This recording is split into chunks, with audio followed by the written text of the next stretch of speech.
You're listening to the Mindset Advantage podcast with Elliot Rowe and Dr. Tricia Gardner. Welcome to the show. So, Tricia, what do you have for us this week? Well, in a future episode, I'm going to be talking a little bit about a specific process called implementation intention. So just to pique everybody's interest, that's going to be coming up to teach you how to achieve things that you want to achieve. But today, I just wanted to mention there's some research coming out that shows when you need to do something or learn something, you really want to work at something. And as we saw with Olivier, he kind of used this sort of process. The best way to do it is to come up with a concrete plan. And so instead of just being like, oh, I want to have an MMA fight, you have to come up with the when will you follow through on whatever this plan is, where will you do it, and how will you do it? And you need to think about this in very vivid detail. So you want to make a concrete plan, and then you really want to visualize it. And the visualization needs to include the when, where, the how, and, if anybody's involved. When we do that, that's what's called in psychology a growth-minded plan. And there's a ton of research that just shows that's going to help you be so much more effective in achieving whatever your goals and plans are. Yeah, it's very easy. It's very different saying I want to lose weight to I want to lose weight by hiring a personal trainer. I'm starting on Tuesday, et cetera, et cetera. It's so having that plan in place can just make a huge difference for you. Precisely. So make a concrete plan and really visualize it and figure out how you're going to do it. And in a future episode, I'm going to talk a little bit about the exact way to do this with those implementation intentions. Excellent stuff.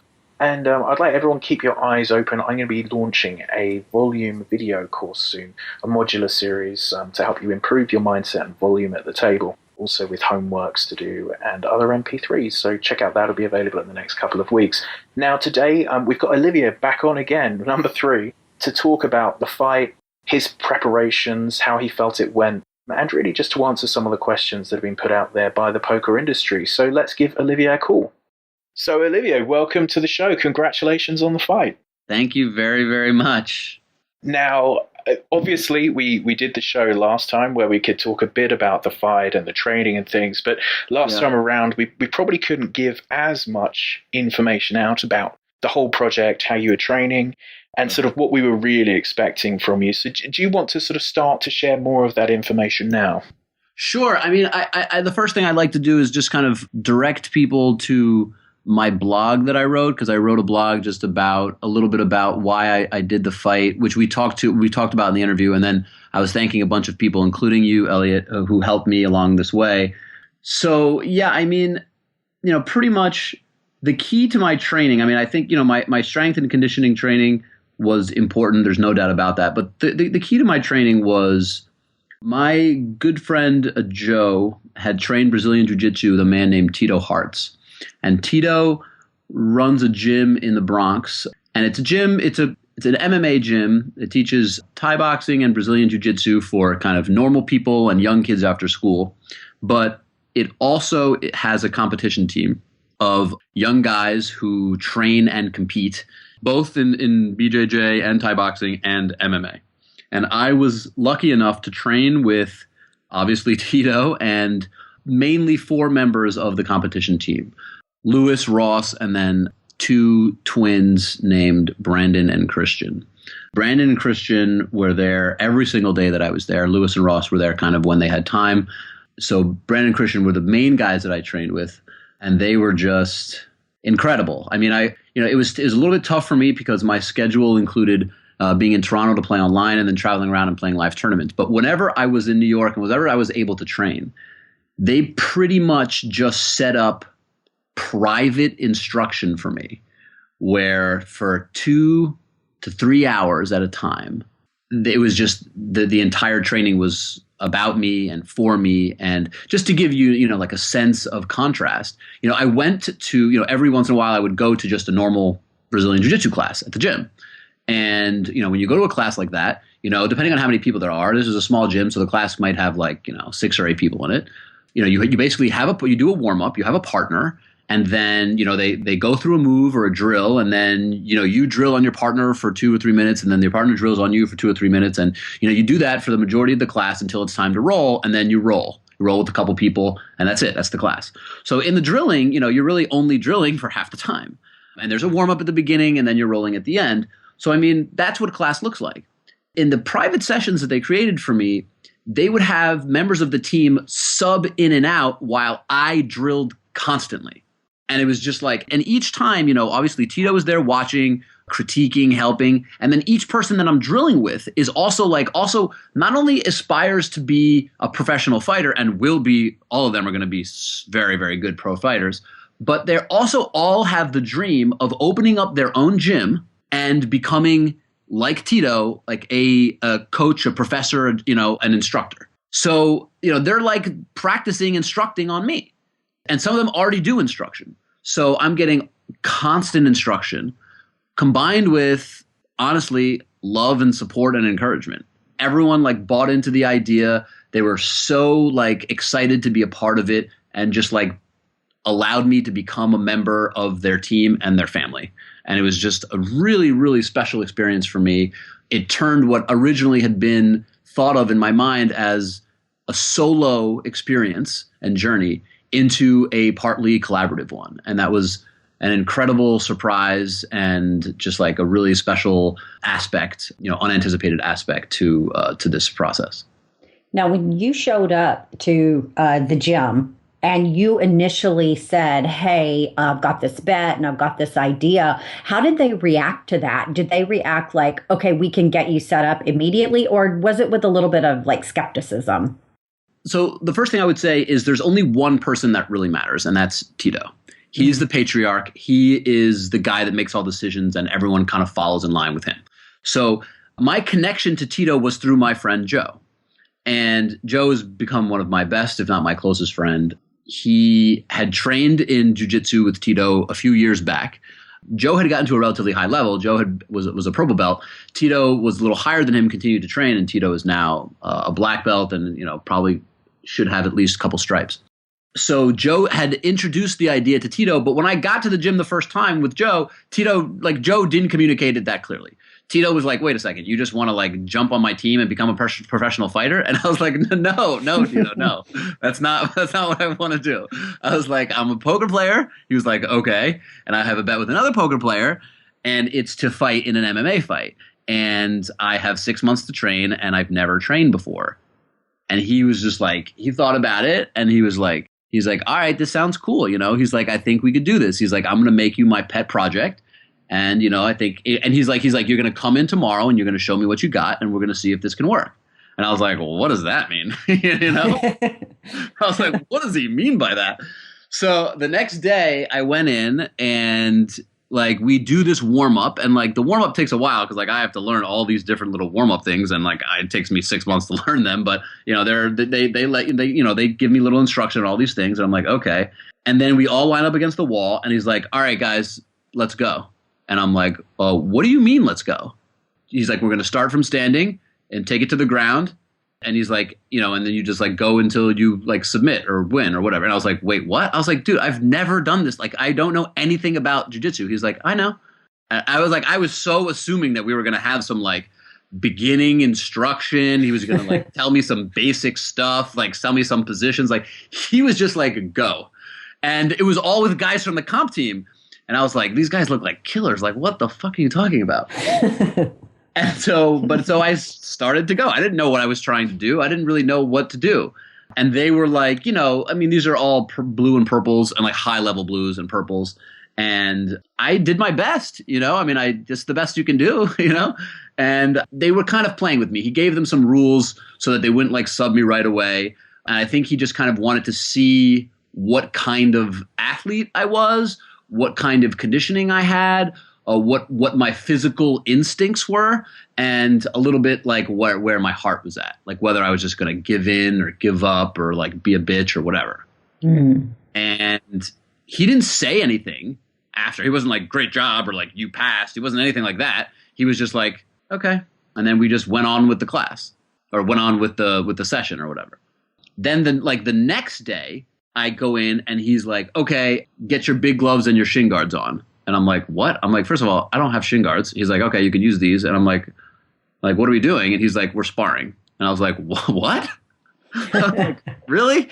So we did stand-up sparring in the same exact way the next day, where he was like, just kind of wanted to see where I was at. And like in my first, I think it was my second sparring session, I was sparring with Brandon, and at the near the very end, Brandon like gets me up against the wall, and he like, he's taught to like put his head under my chin and like, push my chin up and make it uncomfortable for me. And he does it like pretty fast, and his head just splits my chin open. I don't even notice in the sparring. We keep sparring, and then the bell rings, and we stop, and he looks at me, and he's like, oh, shit. I'm like, what? And I look down, and there's like a puddle of blood underneath me, and I'm just like bleeding into this puddle.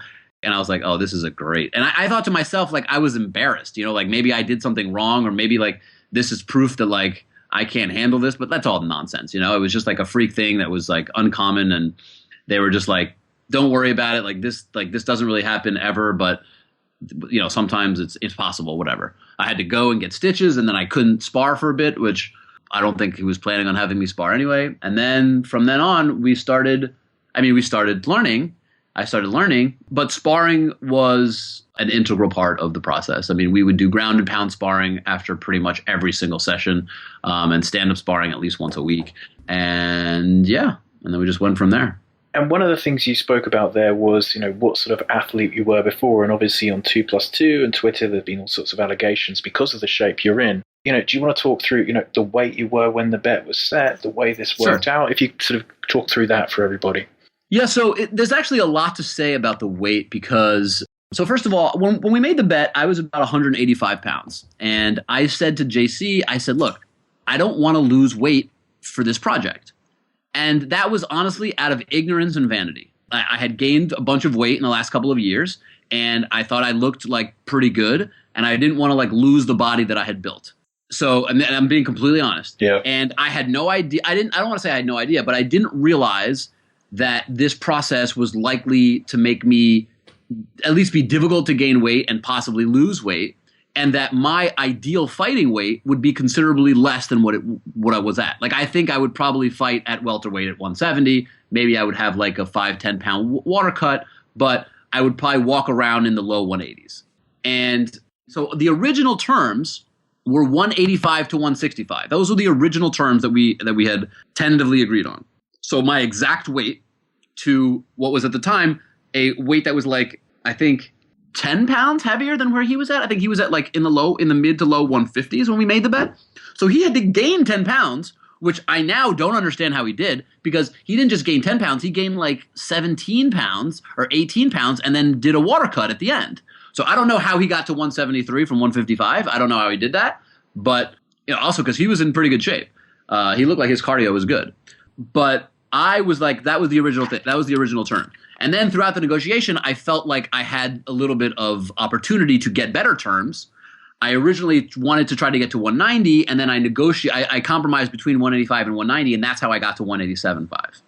And I was like, but then what that meant for me was throughout the process, I was now locked into this weight, which was actually pretty heavy for me. So I now was trying to figure out how to make 187.5 the best weight that I could make for myself, even though I didn't think it was the ideal weight for me to fight at. Now, like, you're referring to some of the people that have like accused me of taking PEDs or steroids or all this stuff. Let me just flat out say very clearly, I didn't take anything. Our agreement was you could take whatever was sold at a GNC store and nothing else. I did take creatine, and I did take some vitamins and like things like glutamine. But the truth is, I only gained about 5 or 6 pounds in 6 months. People have said that this was a transformation, and it was. The real question is a transformation from when to when. So if you go back 3 years, I was about 170 pounds. But I tore my ACL and then in my rehab, started to really train a lot. I hired a personal trainer and was working out 4 or 5 times a week for almost 2 years. And I gained about 15 or 16 pounds. Went from about 170 to 185 in about 2 years. So at the World Series last year, I was about 185 pounds, maybe a little bit less, and I gained a little bit over the rest of the summer. But when we made the bet, I was 185 and like in pretty good shape. When I was younger, I used to play basketball and tennis and run track. I very likely could have played basketball and tennis at a Division III college. I went to a Division I college, ended up playing JV basketball, but I think I was definitely capable of doing that. And track and field was by far my best sport. I ran a 4:30 mile when I was 14 years old and won the New York State championships as a young freshman in high school. So my athletic, genetics, I think are just better than what most people would assume. Because I was, in poker, relatively skinny, long hair, French name. I just don't think people really associated athleticism with me and just thought I was kind of another run-of-the-mill, unathletic poker player. And that was actually part of my idea, was to try to exploit that misconception. I had thought for a long time that I could get a good deal in a bet that was based on athletics or something physical. I never had planned to do a fight bet, but I had thought that I could exploit that misconception in the poker world at some point. So yeah, I think that it's pretty normal to be able to gain that much weight in that amount of time. And then, the truth also is that I don't drink, I don't party. I have always eaten relatively clean and just ate extremely disciplined and clean during this entire process. Basically just eating mostly the same meals over and over again, 5 meals a day, a protein shake after strength and conditioning, a protein shake at night with slow release protein to feed your body while you're sleeping. And I was just very careful about what I was doing and how I was doing it, trying to make everything about maximizing my chances to win the fight. And now that you've had this experience, what kind of feelings or maybe plans do you have for future fights? Well, if you asked me that a week ago or even right after the fight, I would have said I don't really have any plans. There were parts of the training that I really didn't like, and I didn't really have any intention or inclination to fight again. Recently, very recently, I've had this very strong desire to train again. I actually went to the gym yesterday and today again, but I just did some regular fitness stuff. My team went to Mexico for a week. But I think I will continue, at the very least, Brazilian Jiu-Jitsu and maybe some other stuff. Maybe I'll do some stuff to help prepare some of my teammates for fights. I'm not sure. And I had this desire to fight again, but I think that could be short-lived, and so I'm curious to see how long that will last. And also, I think there's a real bias because my experience with the fight was just so overwhelmingly positive. I took very, very little damage. I dominated pretty much the entire time, and the outcome of the fight was rarely in question. That's not standard. Right, exactly. Right. So yeah, I think that makes me relatively biased towards what the experience is of fighting. But I was, one thing that I was really happy about, and I can't give you enough credit, Elliot, was I felt really calm and poised and able to execute my game plan. I think there were a number of factors why. I think working with you really helped me. I think the confidence that I had in my training and my teammates really helped me. And then I just think some of it is just personal to me. I think I was just able to... I think the experience of the sort of the television, playing heads up, playing in big poker tournaments, I think there is some crossover. You've been in high pressure situations in your life before, which, an amateur normally wouldn't have been in high pressure television situations in the past. Yeah, I think my experience in high pressure situations is definitely relevant. And I also just think I've always enjoyed and been successful in high pressure situations. And I think that's part of my personality, is to seek those out because I think that I can thrive in them. And I'd like to just mention to everyone that the reason I ended up working with Olivier is really was a karma thing. Years ago, he actually, I was working with a client who was struggling with anxiety and struggling with effectively the poker issues of isolation and not really getting out of the house much. And Olivier back then actually invited him out to New York and showed him around and really helped him a lot. And from that point, I always thought, Olivier at some point is owed a favor. And when I saw the fight bet come up on Twitter, I contacted him and said, look, I feel you're owed this favor. I work with MMA guys. Let me tell you what to do so you don't get really hurt. And that's how it came about that we worked together on this. Because, as I say, I really felt, that was a very cool thing you did those years back for him. And it was really nice to see it paid off. It was really random. He had just...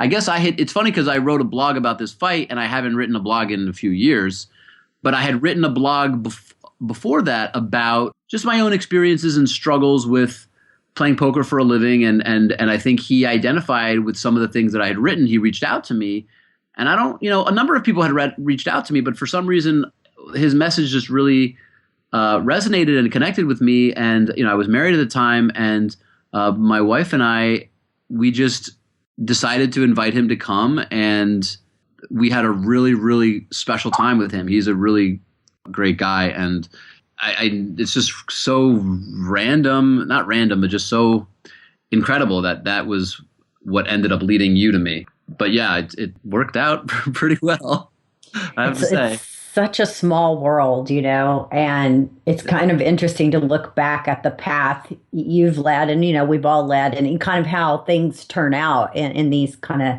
serendipitous ways. Right. But I'm kind of wondering, now that you've been in poker many years, and now you've come through this fight and you're part of a fighting team, do you see any parallels between, MMA and poker?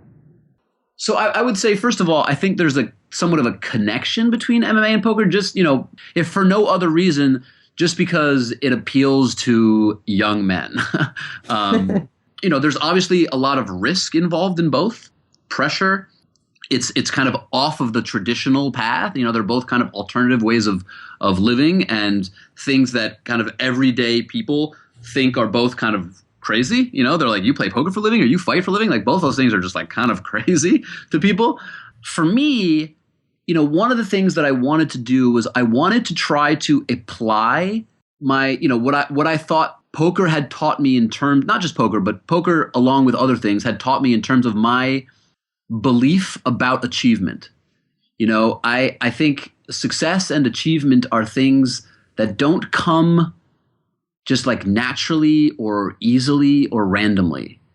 If you kind of take the right approach, have the right level of dedication and motivation, mindset, if you find the right people, if you're lucky enough to find the right people who are both invested in your success and knowledgeable so that they can, really expedite your learning process. There's so many things that go into becoming successful, or, figuring out whatever your goal is and then doing the things that help you achieve it. Part of my desire for this project was to kind of apply what I thought that I had learned to something within a short time frame, and make sure that I wasn't just kind of deluding myself. I came from a place, a kind of a precarious emotional place. I don't want to get too much into my divorce, but emotionally, I felt like I had kind of fundamentally misjudged some things in my relationship.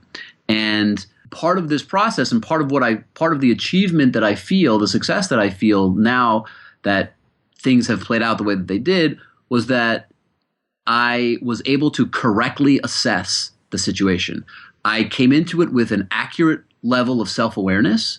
I thought that I couldn't predict exactly how the fight would go, but I was pretty sure that I could create the right kind of and enough advantages for myself that I would give myself a really good chance to win. And then even in the fight itself, I remember, Elliot, you and I talking about, low variance fighting. Exactly. About potential situations where, I would be like, okay, maybe in this position I would go for a submission, and you would always redirect me, be like, no.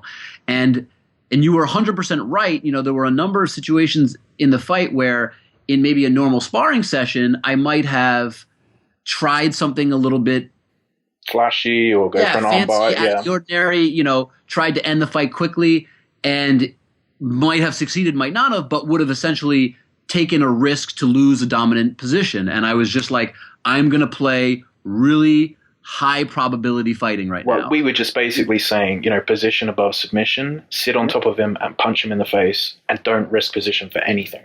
Right. It just worked like that, basically, didn't it? And I love this guy. Sit on him and punch him in the face. I mean, this is just like... It's the sport. And it became clear to me relatively quickly that he didn't have much recourse for that strategy. So I was like, I can just, so the fight, I think the fight was interesting and exciting from one point of view. It ended up being relatively brutal, but there's also a level in which it was a little bit boring. I mean, I was just like, I'm going to just hold, lock him down. Body, face, lockdown. Body, face, lockdown. And it was just like my coach was yelling it to me, and I was like following instructions. Sometimes he describes it as like playing a video game. He's just holding the controller, and I'm just like following his instructions. I was going to say, and then sort of the respect for JC after the fight. I mean, he came in good shape. I mean, he had obviously trained really hard, and he showed unbelievable heart in the fight, didn't he? Yeah, I mean, I have like a ton of respect for JC on like so many levels. I mean, I think it's so easy for, people who don't really understand what this is about to just take for granted the decision to be willing to take this chance. I mean, I know that everybody on the internet is both a highly skilled and experienced fighter, but it's like, it's a whole different ballgame when you start talking about like, yeah, okay, I'm going to agree and commit to getting in a cage with someone and fighting them. And there was even a point, I think at the point of our negotiation, that he understood what that meant more than I did or better than I did. And maybe my ignorance was like a little bit helpful in that sense. I don't know. But yeah, I mean, I give him a ton of respect. Obviously, he took it seriously and trained hard. I think, it was a little bit difficult because I was not just bigger than him, it was like, at least, probably around 20 pounds when we walked in the cage. But usually when it's 20 pounds, people assume that the smaller guy has the better muscle to fat ratio. And in this case, I think I did. And so the weight was 20 pounds, but the muscle mass difference might have been 25 or 30, which is really a lot. And so, I think that the weight mattered. But at the same time, if I was 20 pounds lighter, my cardio would have been better. I would have been faster and more agile. And if he was 20 pounds heavier, he would have been slower with worse cardio. So I don't think you can just say that the weight was the only thing that mattered. There's also some people who have said this was like an unfair fight and very obvious from the beginning. This like they should have won houses then. Yeah, exactly. As it's like, well, the pinnacle line didn't move, and if you really thought that, you could have been very rich. Not to mention, Terrence Chan, who did this, who's done what I think will be a really, really wonderful audio documentary. I'm so grateful for Terrence for having the idea and doing it. He had all access to all this information about our training and about everything, talking to our coaches and stuff. And then he came into the locker room right before the fight started, watched me warm up, watched JC warm up, and then said he was pretty confident that JC would win. Yeah, I told Terrence that JC was going to get knocked. The size difference was is too much for a real fight in my mind. Yeah. So yeah. I mean, but the idea that this outcome was like somehow obvious in some way is just like, I think, just pretty unfair. Oh yeah, as I say, the betting lines would have reflected it, and they, if anything, I think he was a small favorite going in. Right. Yep. I feel like it was your level of commitment and discipline that, for me, when I was thinking who has the advantage, I felt like your psychological side, only because we had you on the show before. And so I did not know his psychological side, to be fair, right. But I felt like your psychological commitment, your dedication, it was more the inner. So I don't know, do you feel like that really played a role or a big role in your having an advantage? Definitely. I mean, even at the weigh-in the day before, I felt dominant. I just felt like I was more confident and that he was less confident. I was more prepared and ready to do this than he was. I mean, it's a scary thing, this is a scary thing. And he, I think, understood at some level, whether it was conscious or subconscious, that he probably gave up a little bit too much weight. So, I think he was a little bit intimidated. And obviously, like, I trained hard, and I have the type of frame where at 190 pounds, I look even bigger than I am. So, I mean, I think, again, the truth is that I think a lot of other people would have not lasted nearly as long as he did. There was this actually funny moment when I did the last audio interview for Terrence, where Terrence reminded me, because I had forgotten. He reminded me because JC had told him that like halfway through, or maybe 2/3 of the way through the third round, I had said like out loud the words "come on." I didn't even remember doing that or saying that until Terrence reminded me, and that JC had like heard it and like remarked it later. And I was basically saying, I wasn't even really saying it to him or to the referee, but I was basically being like, "This fight should be over, man. Like I should have won already. Like, please don't make me like keep doing this." And it was just, and it was a weird moment. I mean, so I want to say, obviously, like, he's just a really, really tough guy who was able to really like show how much heart he has.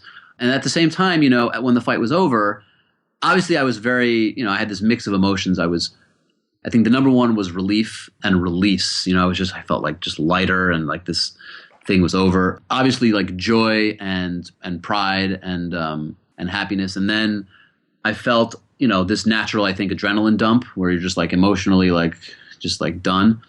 I felt this just slight letdown because you build and you train and you prepare and you have this expectations for what the thing is and what it's going to feel like, and then it's never exactly the same. But I also, one of my first and immediate thoughts was just about him. And I just, he's going to be fine. It's not that big of a deal. But whenever someone wins something big, that means that someone lost something big. And so, it was a tough way for the fight to go down. He ended up taking a lot of punishment. And I just thought about, what it would be like to be on the other side. And so there wasn't like a ton of celebrating. I was just relieved for it to be over and just happy that I won. Yeah, I mean, and that's the reality of fighting, unfortunately. For there to be a winner, there has to be a loser. And as you say, he showed a ton of heart. And yeah, it'll be interesting to see if there's another poker fight after this one. Yeah, I mean, you made the point, and I think I agree, that this will probably make it less likely, not more likely, that more fights will happen. At least MMA fights. I mean, it does show that MMA is just a different animal from boxing or kickboxing. I mean, both of those types of fights can obviously be brutal, but I think it's just a different animal, yeah. Wow, I take my hat off to you, though. The level of training and commitment and dedication that went into this is just unbelievable. Do you think that there's anything that you're going to take out of this that is going to help you, at the poker table? Because obviously we have the World Series coming up. So do you think there's anything? I actually do. I think my sense of calm is not temporary.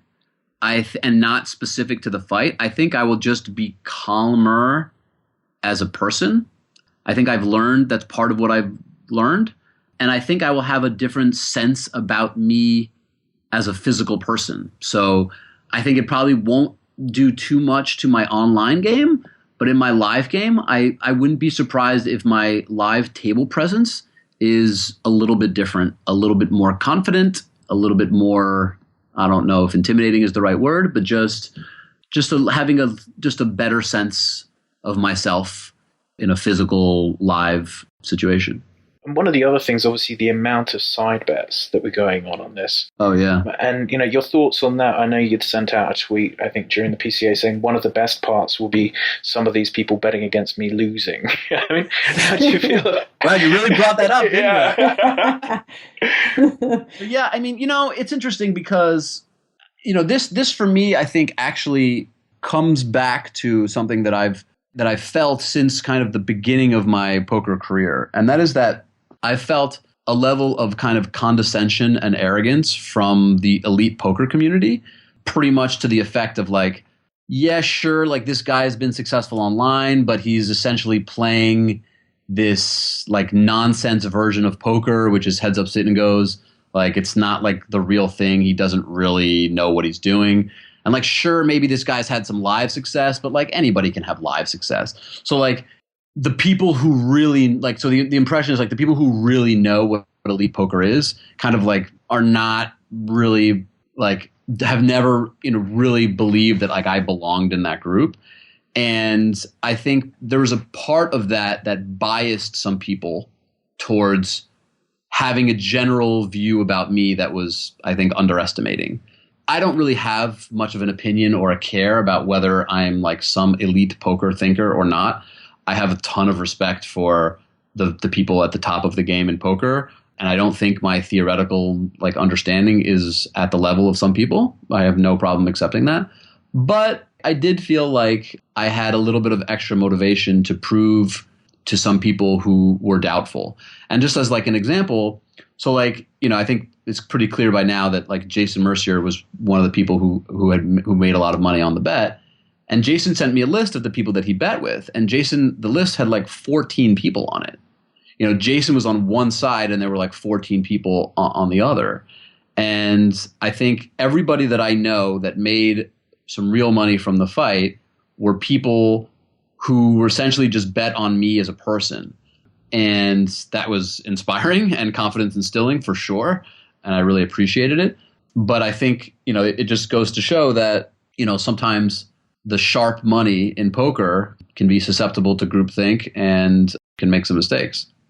Absolutely. I think it's interesting that, I don't know, just like hearing you say everything right now, I'm right in the middle of, got a book coming out and it's on peak poker performance. And really it's about the mindset, and like everything you're saying is just showing and reinforcing everything I'm thinking about, like mindset. It's so important. And and you can use the negative as well as the positive, which I think, you kind of channeled that so well. Yeah, I mean, I agree. It's, sometimes people can be very good at the positive, be very good at all of those things. But then when they encounter some sort of obstacle or some sort of challenge or test, they don't incorporate that in the best way to continue moving forward. It becomes a genuine roadblock or stumble. And one of the things, and I think part of that has been for me, a learned experience through my poker career, because, you end up encountering psychologically so many different things that mess around. With me, I've struggled with, very, very large periods of doubt of my ability, or, of my, whether I can continue to win, or, just, I think confidence is something that really can be very swingy because of how much variance there is, and kind of self-belief without being deluded or arrogant. It's a tough thing to find, tough balance to find. But if you can find it, it can really make a big difference for sure. And then, sort of away from the fight side, you're off to Monte Carlo next week. Yeah, Monte Carlo, and then maybe Amsterdam. I might go to Rio and visit my good friend Dan Coleman. I'm not exactly sure. I still have to plan that. And then the World Series for June and July. So I'm going to be playing a decent amount of live poker and a lot of poker overall. But, I've noticed that I just have this desire not to let the physical things like fall by the wayside. I don't think I've had a single cheat meal since the fight. I mean, I guess we had pasta afterwards. That's still not really cheat meal, though, is it? Yeah, right. I had like a cheeseburger a couple of days ago, but like if I'm considering that like a cheat meal, a cheeseburger with like a side of fruit is like, it's that's the tamest cheating ever. Yeah, exactly right. I've already like been back at the gym twice. Like I like this. I like the feeling that I have, and I like the fitness level that I've been in. I'm sure I won't be at the same level, but I just want to maintain it. So I'm going to try to. I've got contacts in Vegas fight gyms, so be careful what you wish for. Yeah, I was thinking about that. Yeah, maybe I'll just do some light BJJ. Famous last words. Yeah. Next thing you know, you'll be moving up the ranks and getting a black belt in Brazilian Jiu-Jitsu. That would be something. It becomes a lifestyle. Black belt. That would be quite something. It becomes a lifestyle. I mean, well, thank you so much for coming back on the show and going through all of this. We really appreciate you coming on and giving us the interview. And it was really fun being part of the process. I thoroughly enjoyed it from the beginning, all the way through to the success at the end. So really, really appreciate all of it. Yeah, I mean, you were without a doubt an integral part of my process and my success. I cannot thank you enough, Elliot. Thank you guys both for having me on the show and for taking interest in the story. It's been great. Amen. Awesome. And we'll talk to you soon. Okay. Take care, guys. Thanks. So it was really good to have Olivier back. Obviously, it was nice. The fight went our way. Well, I think we kind of had it in our mind that it was going to, because the last time we had him on the show, you could just tell he was taking this so seriously and just going down every possible avenue of physical training, mental training. He had the diet. I mean, just everything. Yeah, I mean, it was something where ironically, JC's bet was probably good in that the vast majority of poker players wouldn't have put themselves through that.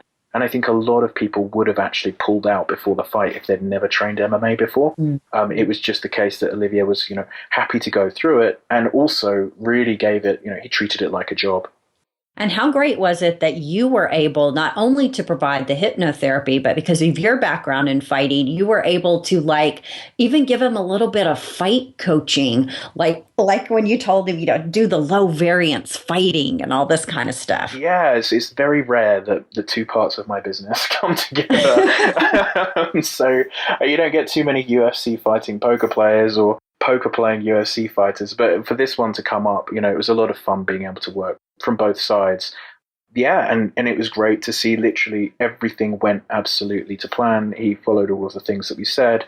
I mean, if you'd heard the visualizations, they were basically the fight that happened. I'd heard that fight time and time again through the sessions that we'd done. And it literally just all went exactly to plan. So, well done to Olivier. And I also want to say to JC, amazing toughness shown. It's never fun losing a fight. But it was very, very clear just how hard he'd worked and how he toughed that out, so well done for his side as well. I hope he's feeling okay. It's amazing when you see two competitors who've really given it their all. And that's what I thought, that fight exemplified. So it wasn't like it wasn't a cakewalk for anybody. They both showed a lot of heart and training and discipline, and it was a great show. I mean, I've seen on 2+2 there have been some people saying, oh, it was just a poker player fight. Oh, they didn't show much skill. There was a huge amount of skill in that fight, to the extent of, I was talking to professional fighters there who could not believe this was a first fight. If you think that's a bad first fight, you haven't seen many amateur MMA fights. Usually they're fighting 3-minute rounds, not 5-minute rounds. Usually the fights are stopped very quickly because they're amateur. They both put a lot into this, and, should both be given a ton of respect for being able to do that in their first fight whilst dealing with the anxiety, the nerves, all of those other things. So if you're one of the guys on 2+2 saying, oh, I thought they did terribly, go to an MMA gym and find out what it's like to go and get your ass kicked, because it's not, it's, when people are saying that wasn't a good showing, it's just absolutely offensive. So yeah, if you think it's easy, go to your local MMA gym and find out. I think it's bad enough getting punched in the face figuratively at the poker table. Yeah. So I'm going to stay out of the MMA gym myself. But for those of you who want to take a punching to the face, yeah, we had Robert Drysdale on. Yeah, so he's got his gym in Vegas. If you're there for the World Series, and you want to go and try Brazilian Jiu-Jitsu, you've got Drysdale's there in Vegas. He's a really nice guy, and there's some great classes there. So yeah, check it out. Well, Trisha, where can people find out about your stuff? You can come over to my website, drtrishacardner.com. By the way, I do have a webinar going with Jonathan Little in reference to the Excelling at No Limit Hold'em books.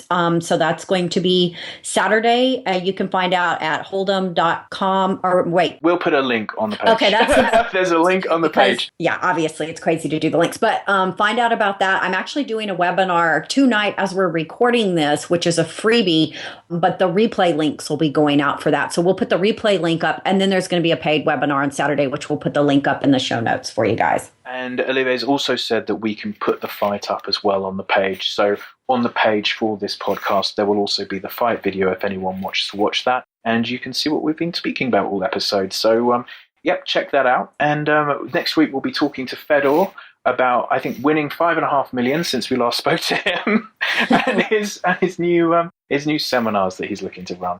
So yeah, looking forward to that episode, and we'll talk to you soon. Bye, guys. You've been listening to the Mindset Advantage podcast with Elliot Rowe and Dr. Trisha Gardner. To get any resources mentioned in the episode, or to listen to past shows, visit pokermindcoach.com/TMA podcast. Thanks for listening.